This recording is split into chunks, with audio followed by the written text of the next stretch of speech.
My name is Jane Eyre, and my story begins when I was 10. I was living with my aunt, Mrs. Reed, because my mother and father were both dead. Mrs. Reed was rich. Her house was large and beautiful, but I was not happy there. Mrs. Reed had 3 children, Eliza, John, and Georgiana. My cousins were older than I. They never wanted to play with me, and they were often unkind. I was afraid of them. I was most afraid of my cousin John. He enjoyed frightening me and making me feel unhappy.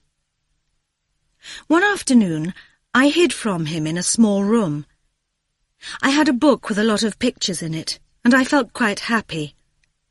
John and his sisters were with their mother. But then John decided to look for me.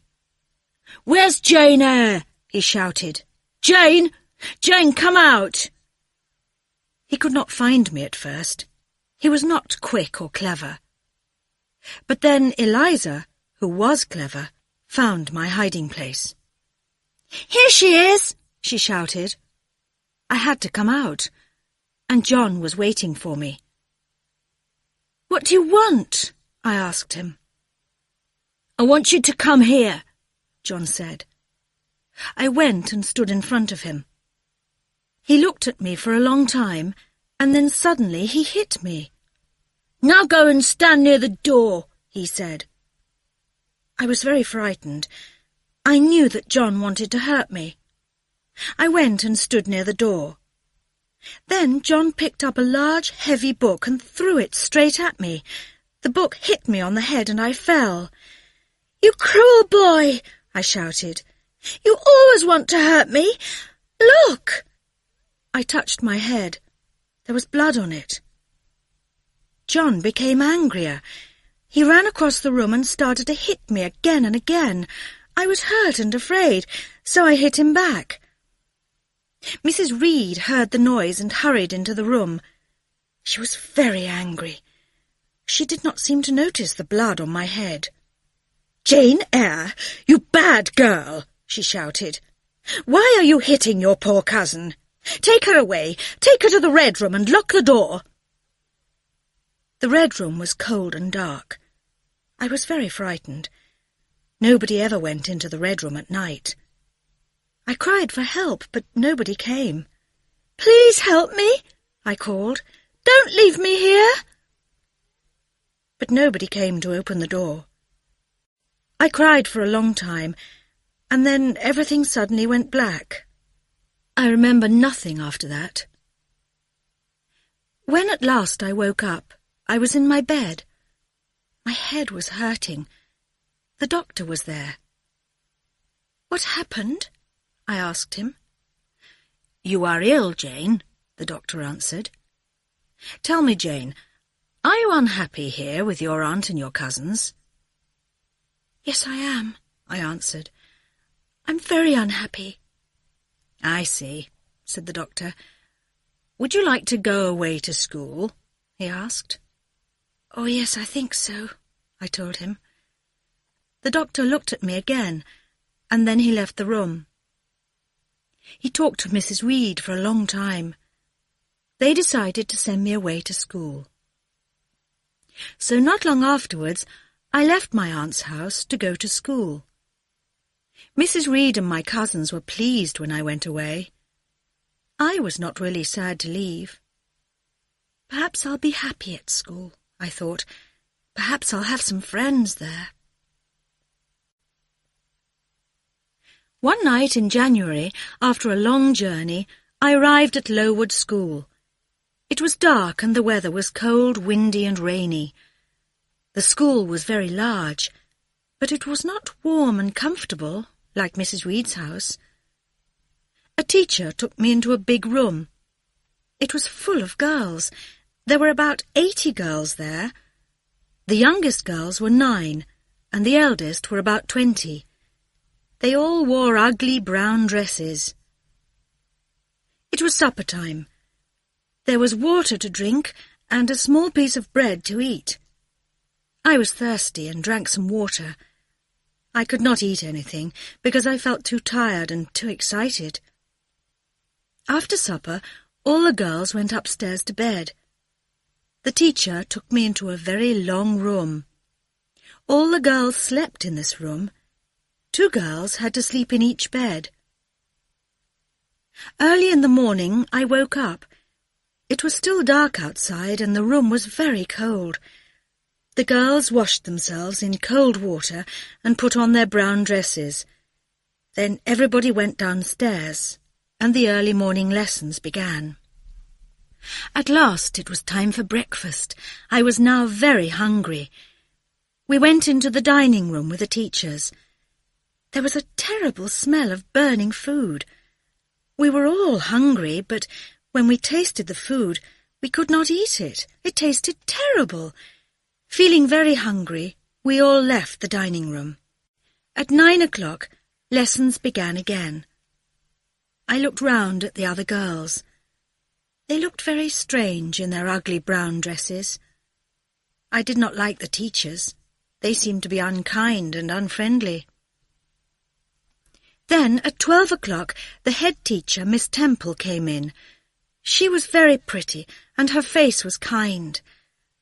"I want to speak to all the girls," she said. "I know that you could not eat your breakfast this morning," she told us. "So now you will have some bread and cheese and a cup of coffee." The other teachers looked surprised. "I'll pay for this meal," Miss Temple said.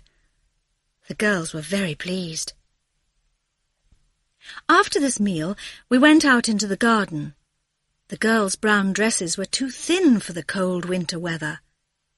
Most of the girls looked cold and unhappy, and some of them looked very ill. I walked around and looked at the girls, and at the school and the garden, but I did not speak to anyone, and nobody spoke to me. One of the girls was reading a book. "Is your book interesting?" I asked her. "I like it," she answered. "Does this school belong to Miss Temple?" I asked. "No, it doesn't," she answered. "It belongs to Mr. Brocklehurst. He buys all our food and all our clothes." The girl's name was Helen Burns. She was older than I was. I liked her immediately. She became my friend. Helen told me that many of the girls were ill because they were always cold and hungry. Mr. Brocklehurst was not a kind man. The clothes he bought for the girls were not warm enough for the winter, and there was never enough food to eat. After a few months, many of the girls at Lowood School became seriously ill.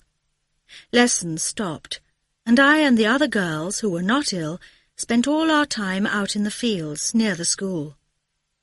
The weather was now warm and sunny. It was a happy time for us, but my friend Helen Burns was not with us. She had to stay in bed. She was very ill. One evening, I went to Miss Temple's room.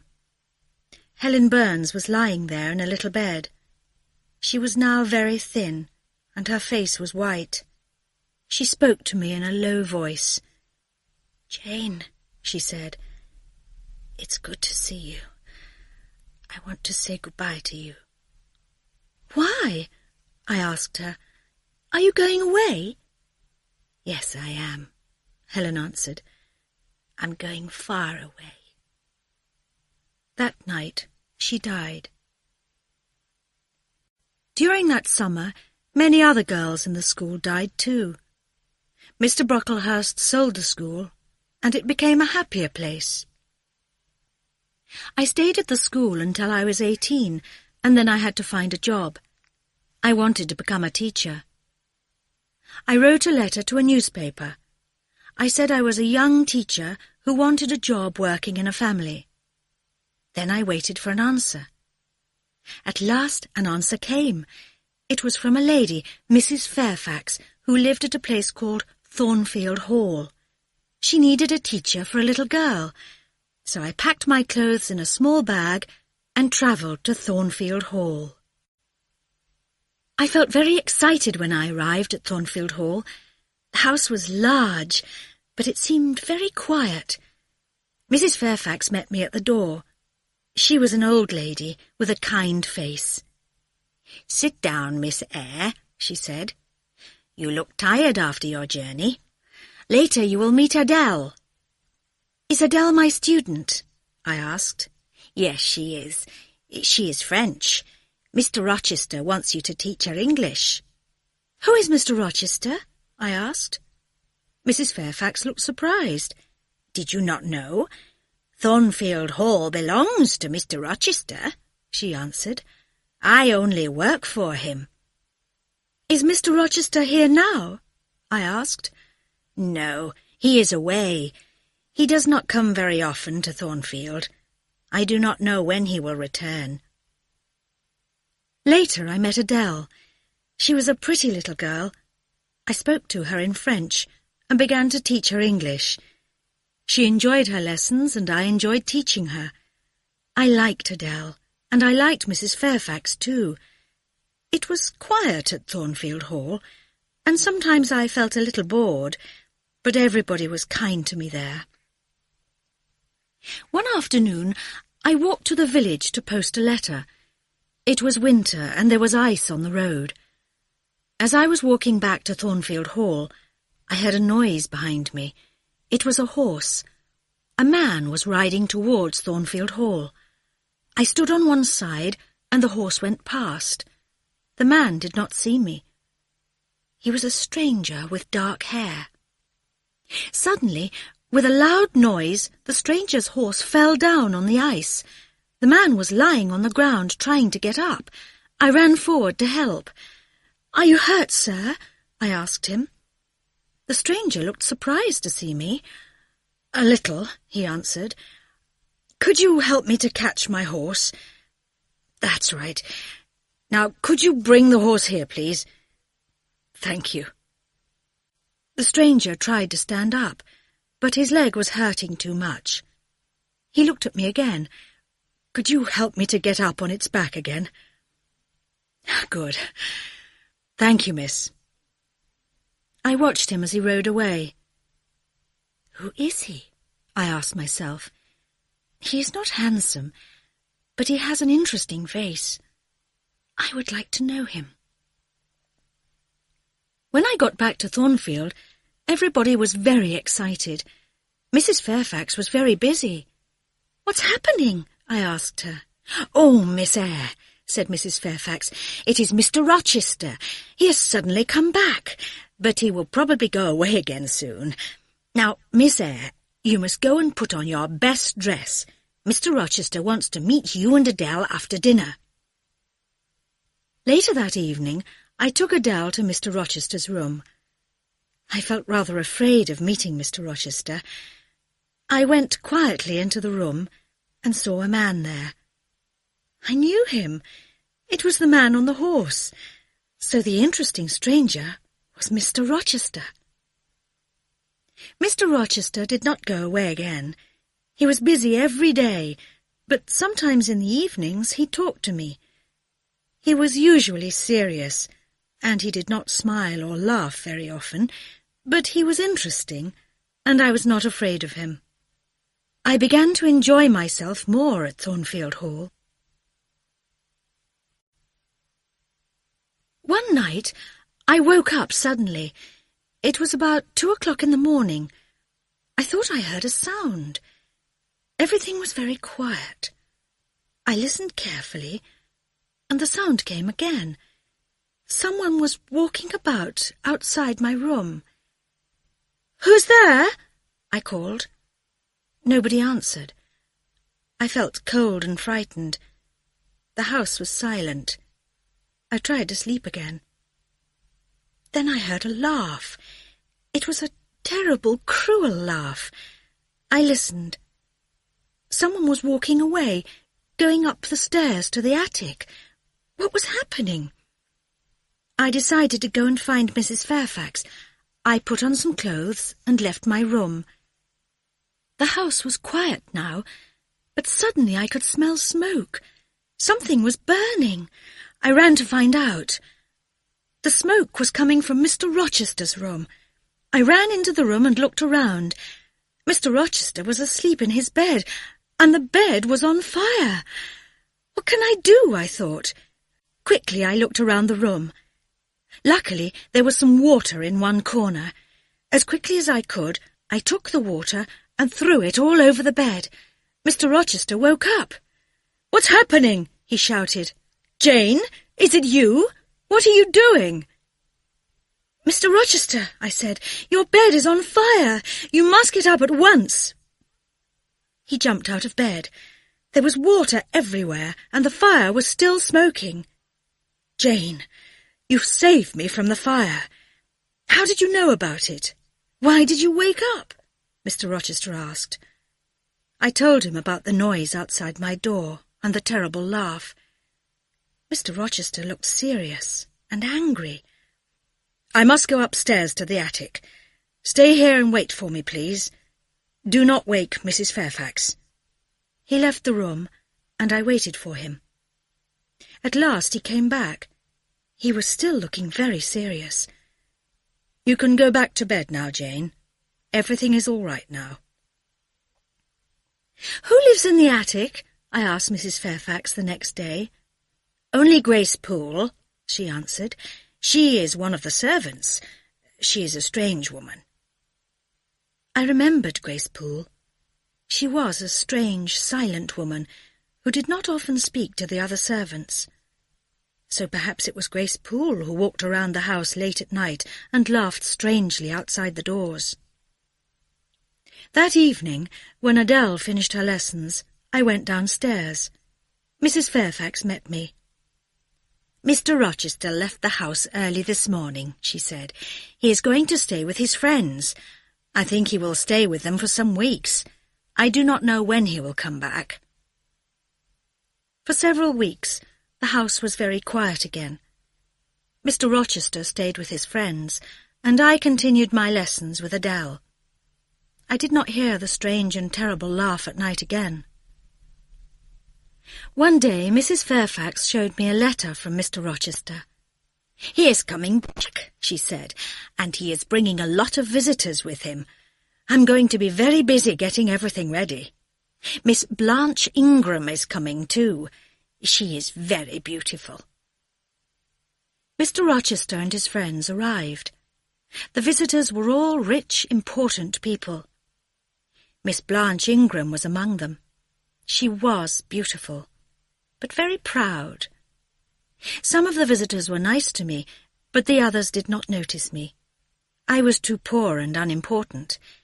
Miss Ingram never spoke to me. She was not interested in me, but she seemed to be interested in Mr. Rochester. She always seemed to enjoy her conversations with him. They often went out riding together.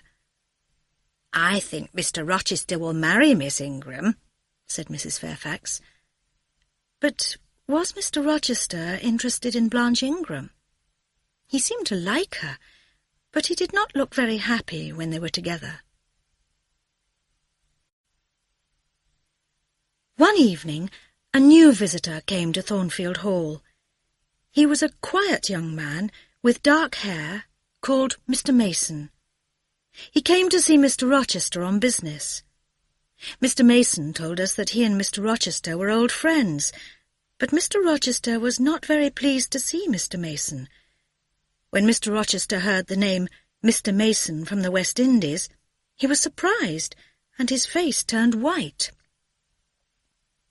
That night, Mr. Rochester and Mr. Mason talked for a long time. At last, very late at night, they went to bed. Soon everyone in the house was asleep.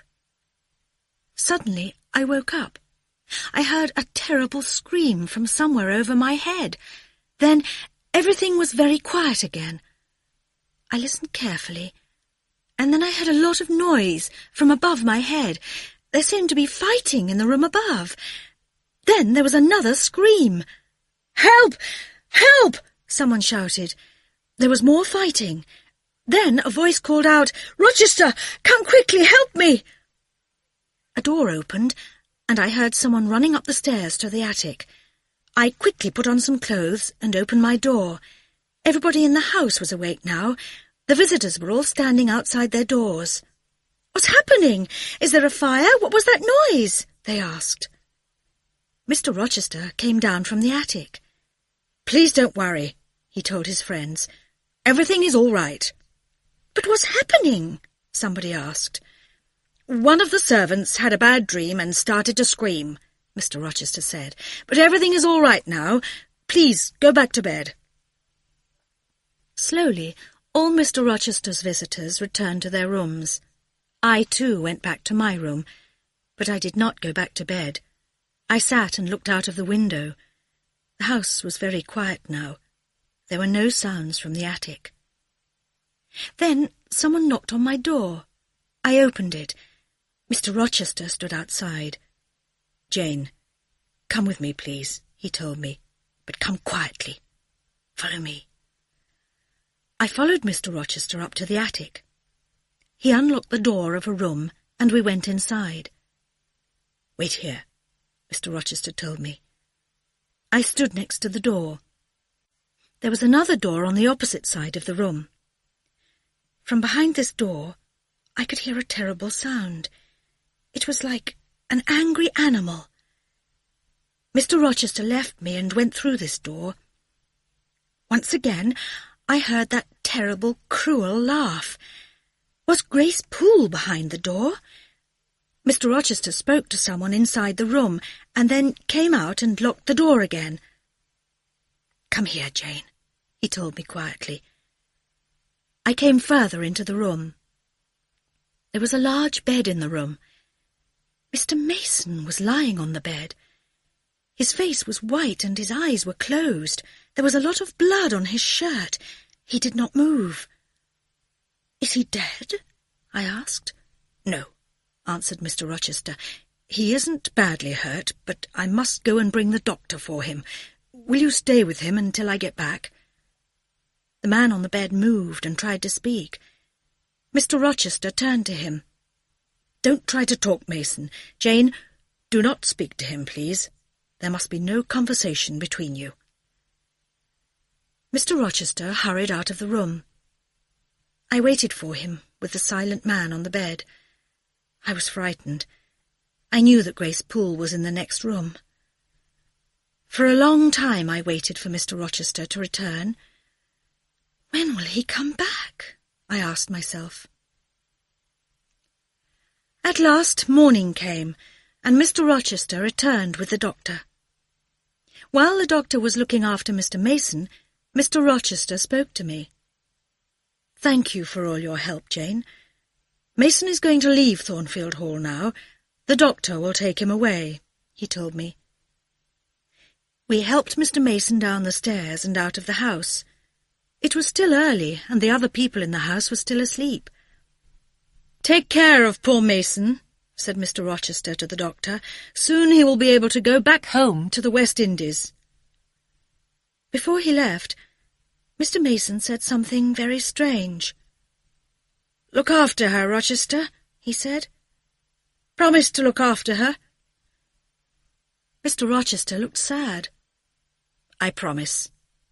I will always look after her." I started to go back to the house. "Don't go, Jane," said Mr. Rochester. "Come into the garden. Talk to me." We went into the garden. "What a night," he said. "Were you frightened, Jane?" "Yes, I was frightened. Up there in the next room, there was someone... a terrible laugh. Mr. Rochester, will Grace Poole go away now?" "No," he replied. "But don't worry about Grace Poole. Try to forget about her. She isn't dangerous. It is Mason I'm worrying about." I was surprised to hear this. "Mr. Mason? But he is frightened. He can't hurt you." Mr. Rochester looked sad. "I know Mason does not want to hurt me, but he could say something that will hurt me.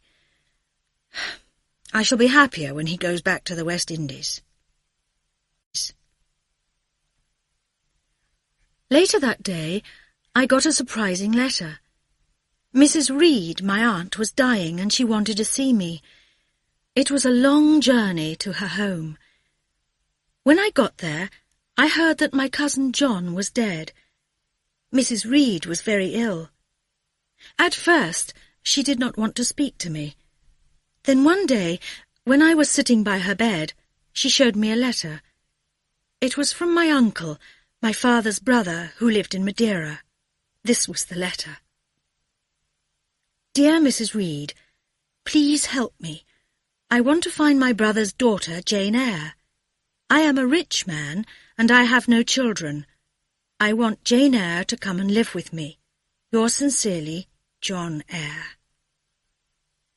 I read the letter and looked at the date on it. But Mrs. Reed, I said, this is an old letter. You got it 3 years ago. I know, she said, but I never liked you, Jane Eyre. After I read the letter, I wrote to your uncle. I told him you were dead. I told him you died at Lowood School. Now go away, leave me. Soon afterwards, Mrs. Reed died, and I returned to Thornfield Hall. It was summer, and the fields around Thornfield Hall were very quiet and beautiful. For me, it was the most beautiful place in the world. It was my home now. Adele will be pleased to see me, I thought.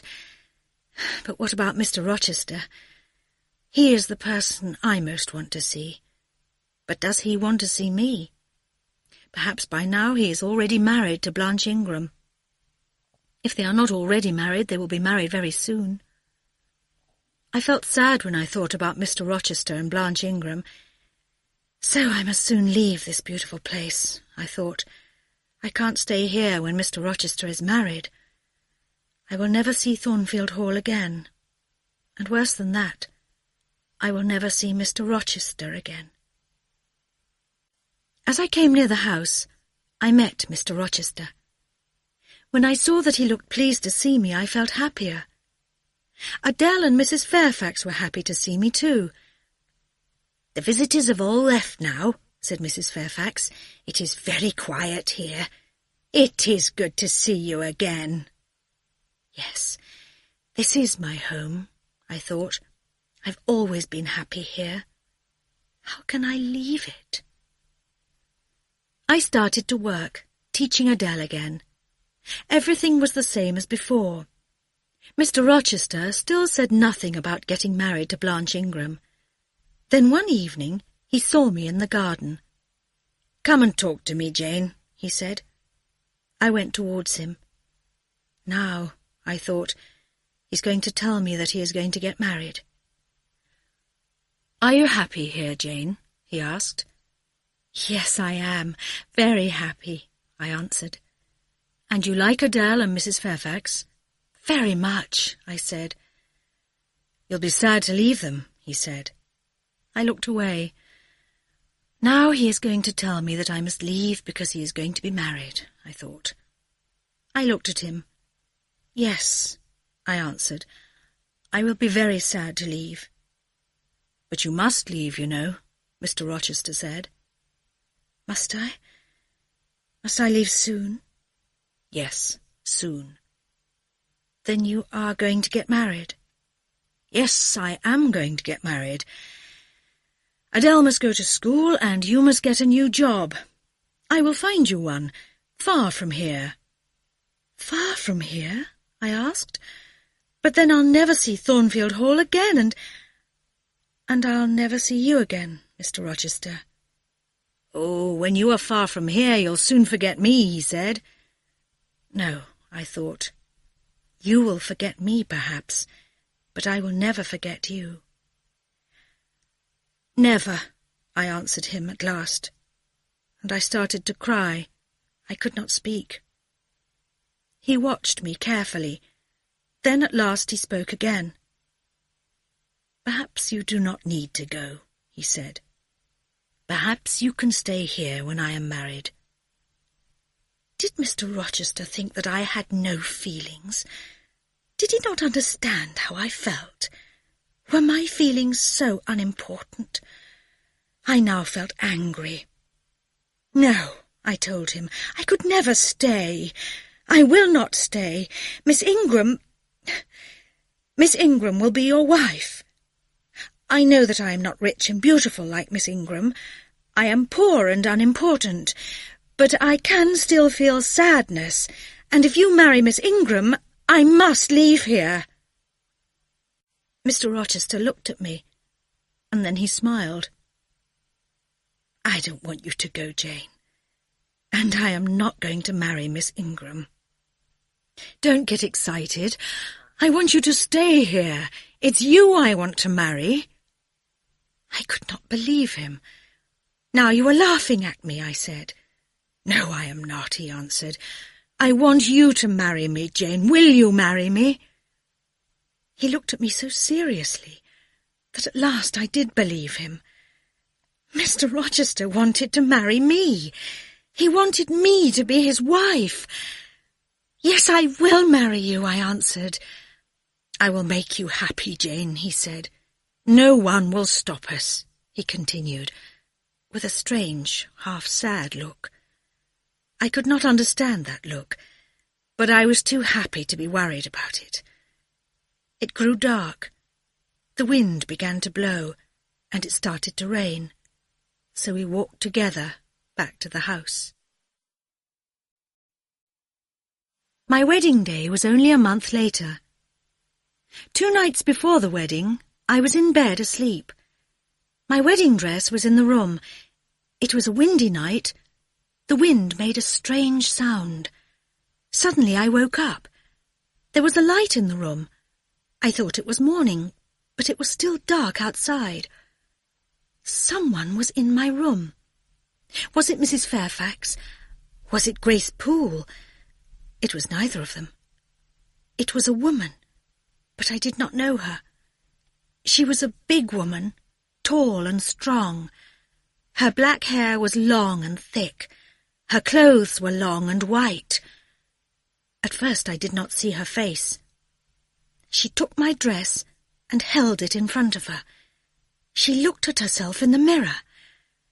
Then I saw her face. It was the most terrible face. The woman's eyes were large and red, and her face was purple. She looked angry, cruel, and frightening. Then she took my dress and angrily tore it to pieces. She threw the pieces of the dress on the floor. Next, she went to the window and looked out. Then she started to come towards my bed. I was so frightened that I could not move. I could not scream for help. I lay still in bed. Is she going to kill me? I thought. But suddenly the light disappeared, and the room went dark. When I woke up, it was morning.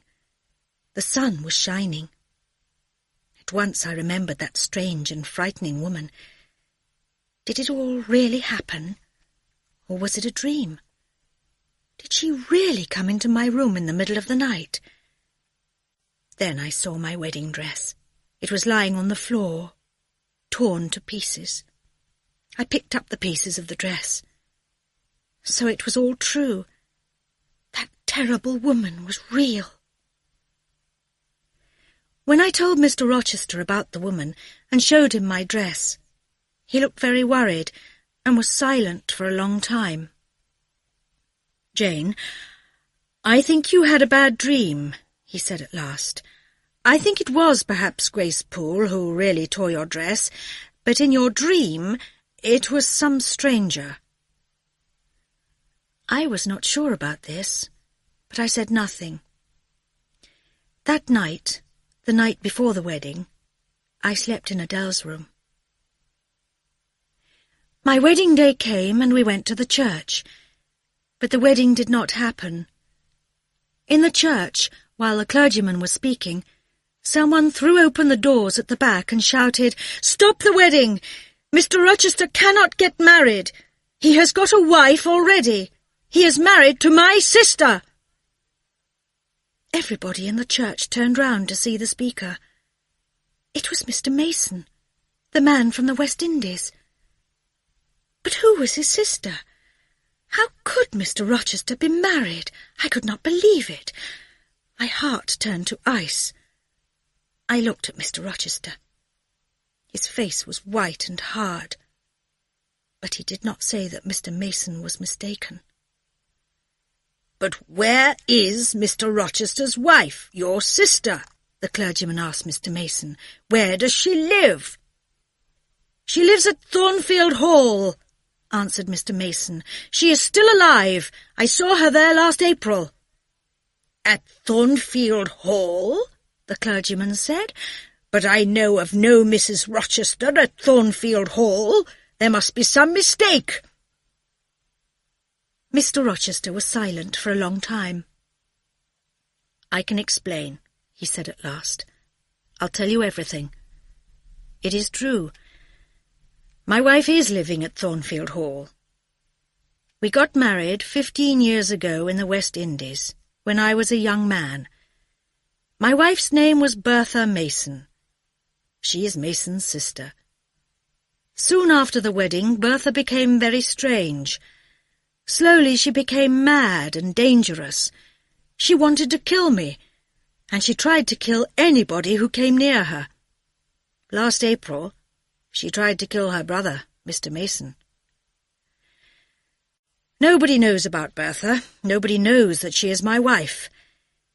This young lady, Jane Eyre, knows nothing about her. A nurse, Grace Poole, looks after Bertha." Mr. Rochester's face was dark and serious. "Come with me," he said. "Now I will take you all to see her." We all left the church. Without speaking, we returned to Thornfield Hall. When we got there, Mr. Rochester took us up to the attic. He took out a key and unlocked the door. Grace Poole was there, and in the room with her there was a frightening woman, the terrible woman that I saw in my bedroom, the person with the cruel, mad laugh. She was the person who tried to kill Mr. Mason and who set fire to Mr. Rochester's room. She was mad, but she was Mr. Rochester's wife, and I could not marry him.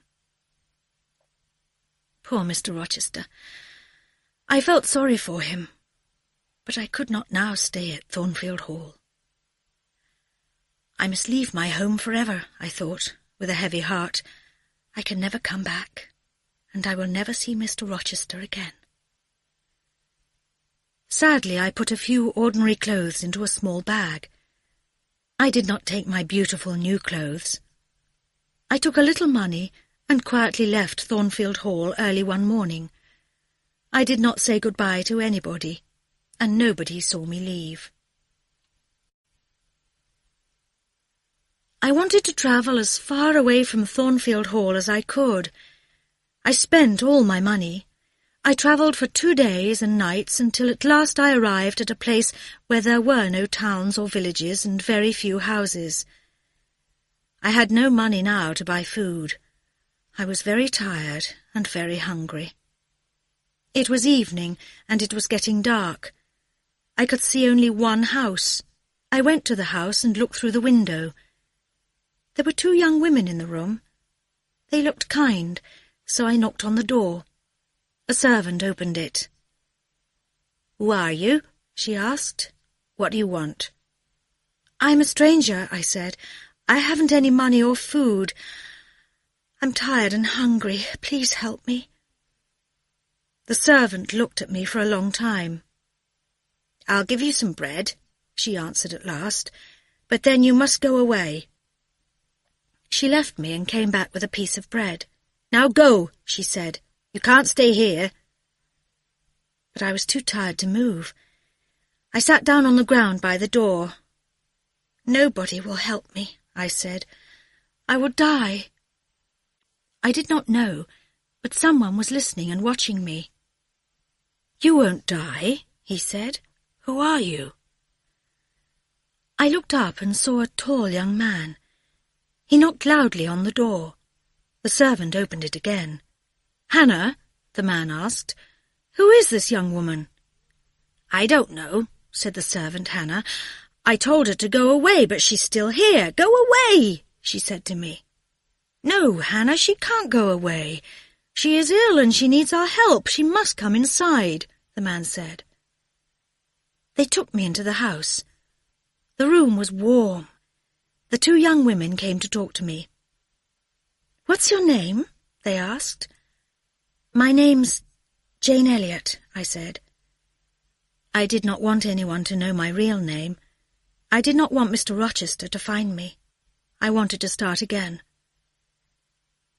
My new friends gave me some food and took me to a bedroom where I slept for a long time. After a few days, I felt better and was able to talk to my kind new friends. Their names were Diana and Mary Rivers. The man was their brother. His name was St. John Rivers, and he was a clergyman. St. John was a very handsome young man with fair hair and blue eyes. He was always very serious. He did not often laugh or smile. He was planning to go to India to work. His sisters were more friendly, but I did not want to tell them about Mr. Rochester. I thanked them for their kindness. "I have no family," I said. "My parents are both dead. I was at Lowood School for 6 years. After that I got a job with a family, but I had to leave suddenly.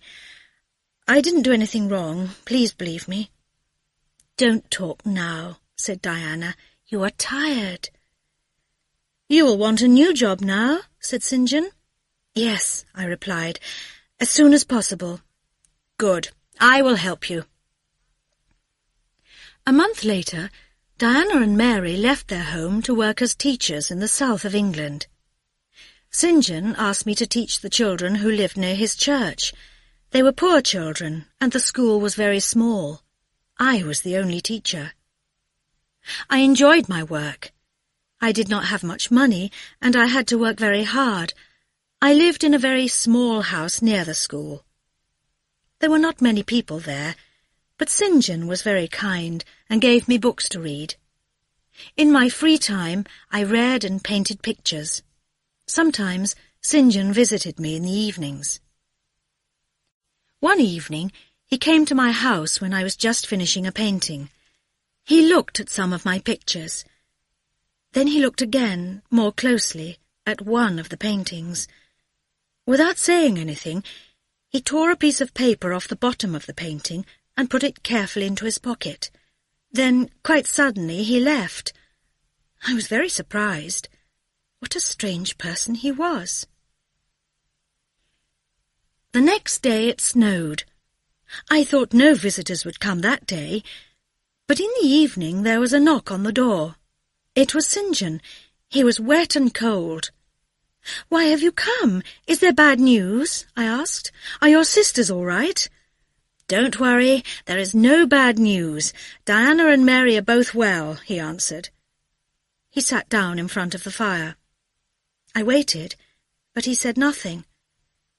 How strange he is, I thought. Why did he come here when the weather is so bad? Perhaps he is bored. His sisters are far away.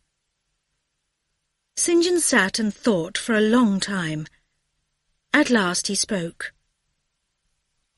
"I know your story," St. John said. "I know about your parents and about Mrs. Reed. I know about Lowood School, and I know about Thornfield Hall and about Mr. Rochester. I also know about Mr. Rochester's wife. So now I know why you came here without any money. I know why you left Thornfield Hall. Mr. Rochester must be a very bad man." "Oh, no, he isn't," I said.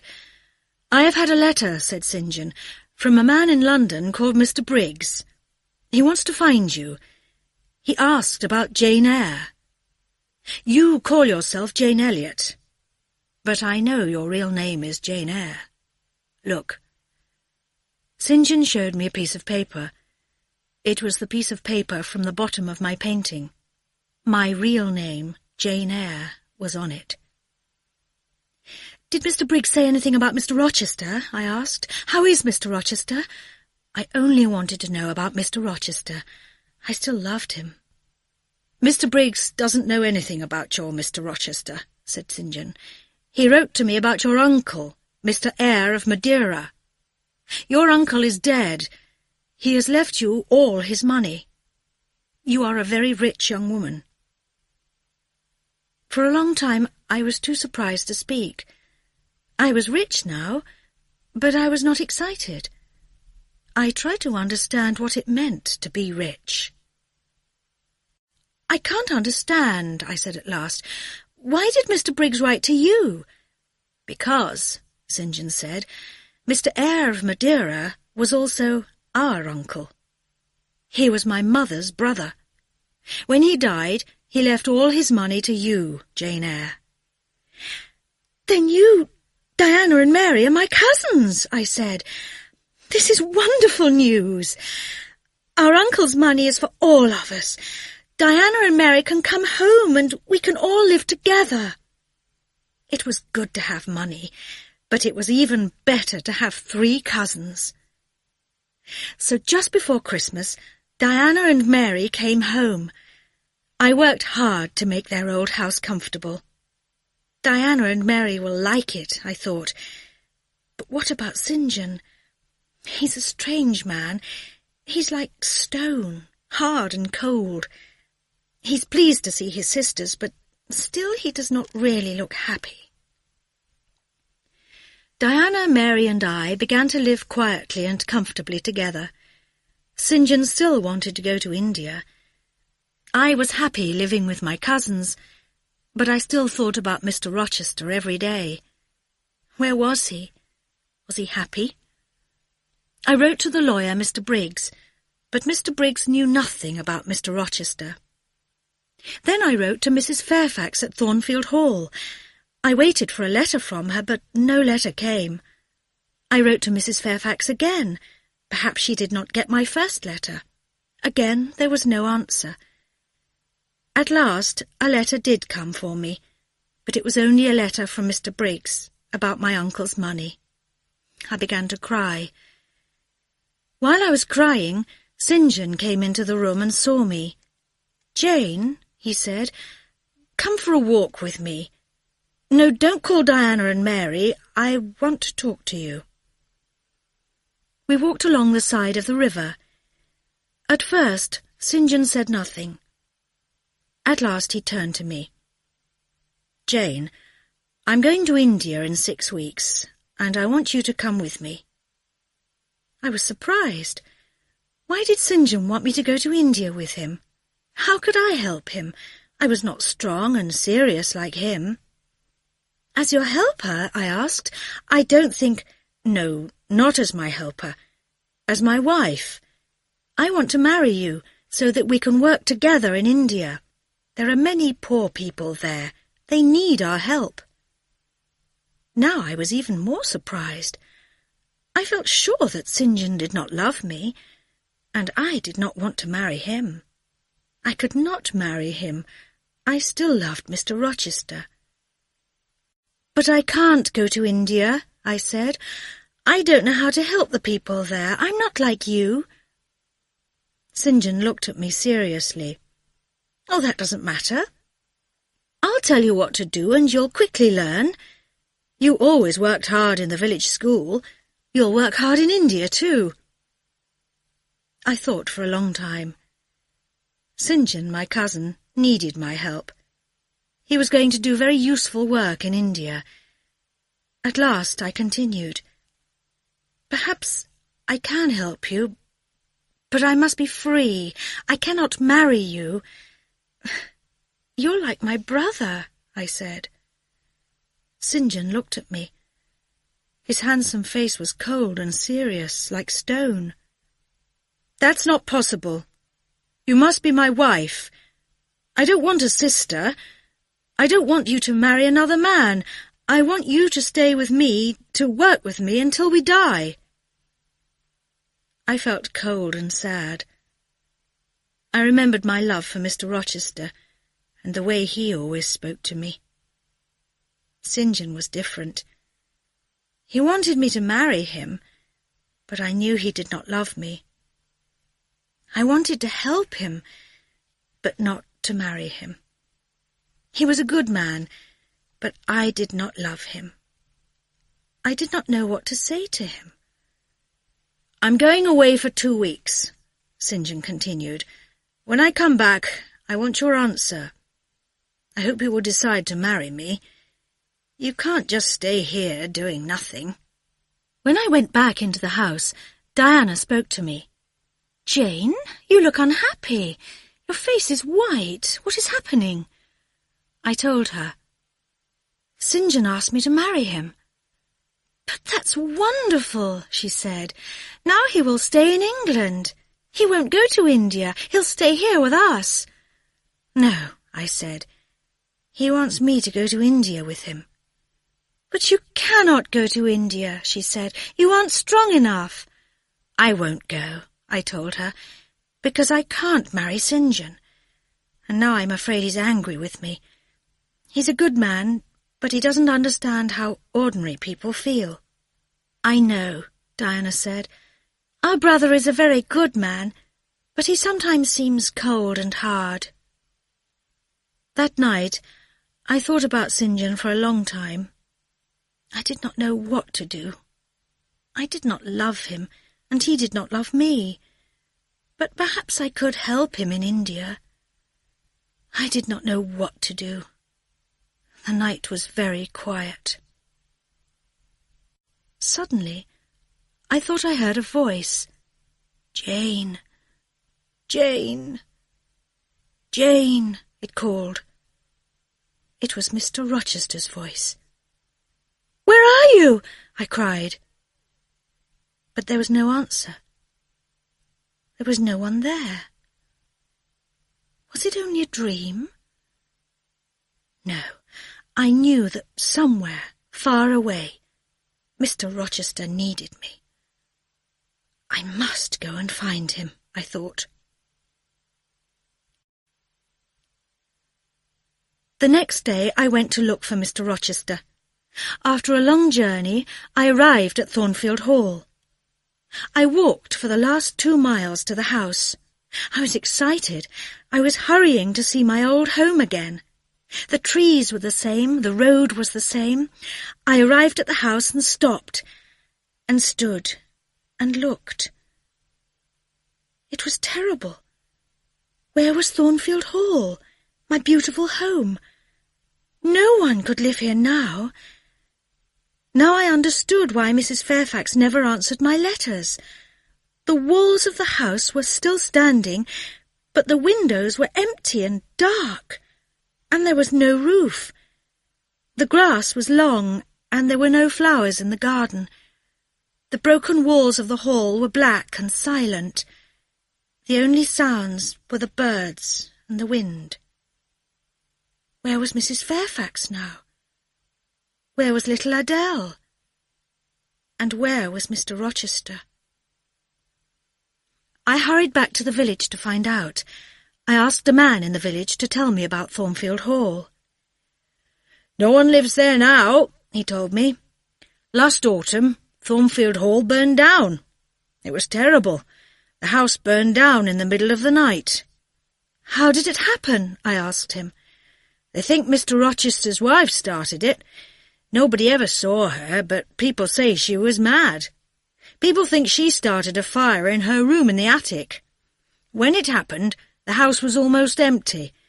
Mr. Rochester was in the house, but the little girl, Adele, was away at school, and old Mrs. Fairfax was staying with some friends many miles away. It seems that Mr. Rochester did not want to see anybody at that time. People say he seemed very unhappy. They say that he wanted to marry a young woman, but she ran away." "Tell me about the fire," I said. "When the fire started," he continued, "Mr. Rochester got all the servants out of the house. Then he went back in to save his wife. She was still in the attic, but she climbed up onto the roof. I saw her there. She stood on the roof, shouting and waving her arms. Mr. Rochester tried to help her, but he could do nothing. Suddenly, she fell from the roof." "Did she die?" I asked. "Yes, she did. She died immediately, and Mr. Rochester was very badly hurt. He could not get out of the burning house in time. When at last he came out, he was blind, and he had lost one hand."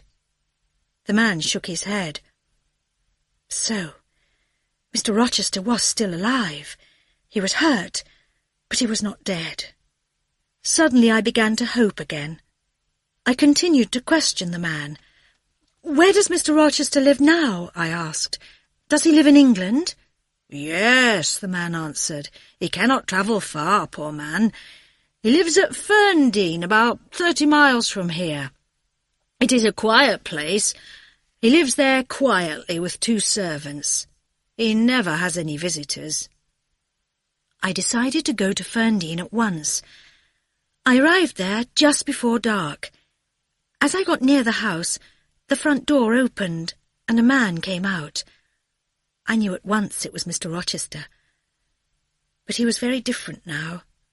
He was still tall and strong, and his hair was still black.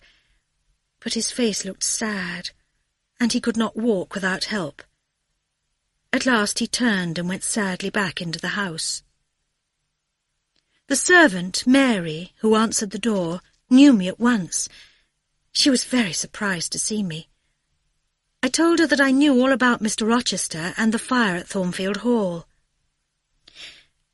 "Tell Mr. Rochester that he has a visitor, but don't tell him who it is." "He won't see you, Miss Jane," she said. "He won't see anybody now." I went into the room. "Who's there?" Mr. Rochester asked. "Is that you, Mary? Answer me. What's happening?" "Will you have some water?" I asked him. "Who's that? Tell me," he said. He was surprised and excited. "Mary knows me," I said. "I only came this evening." I took his hand. "Jane? Is it Jane?" he asked. "Jane? Is it really you?" "Yes, it is," I said. "I'm so happy to be with you again. I'll never leave you now." "But Jane, where did you go? What happened to you? Why did you leave Thornfield Hall so suddenly? Why did you go away without any money? Why did you not stay and let me help you?" he asked. "You know why I left," I said. "I'm sorry you were worried. But things are different now. I'm a rich woman," I said, "and I've got 3 cousins." I told Mr. Rochester all about my cousins and my new home. "You do not need me now," he said. "But will you really stay with me?" There was hope in his voice again. "Of course I will," I said. "But you're young. You'll want to get married sometime. But not to me. I'm blind now and I can't do anything. You won't want to marry me. You'll want to marry some young man." "What is your cousin, St. John Rivers, like?" he asked. "Is he an old man?" "No, he is young and handsome." "Do you like him?" Mr. Rochester asked. "Yes, I do," I answered. "He is a very good man." "And does he like you?" "Yes, I think so. He wants me to marry him." "And will you marry him?" "No, I will not marry him. I do not love him." Mr. Rochester looked suddenly happier. He took my hand. He was silent for a long time, and then he spoke. "Jane, I can ask you again now. Will you marry me?" he asked. "Yes, I will," I told him. At last I felt really happy, and Mr. Rochester, too, was no longer sad. 3 days later, I became Mr. Rochester's wife. I wrote to Diana and Mary. The news made them very happy. I also wrote to St. John, but I had no answer from him. He went to India and continued to work very hard there. He never got married. Mr. Rochester and I are very happy together. We have been married for 10 years now. 2 years after we were married, Mr. Rochester began to see again with one eye. He will never be able to see well, but he now can see me, and he can see our children. Our story was a strange and sad one, and terrible things happened to us. But now, at last, we are happy together.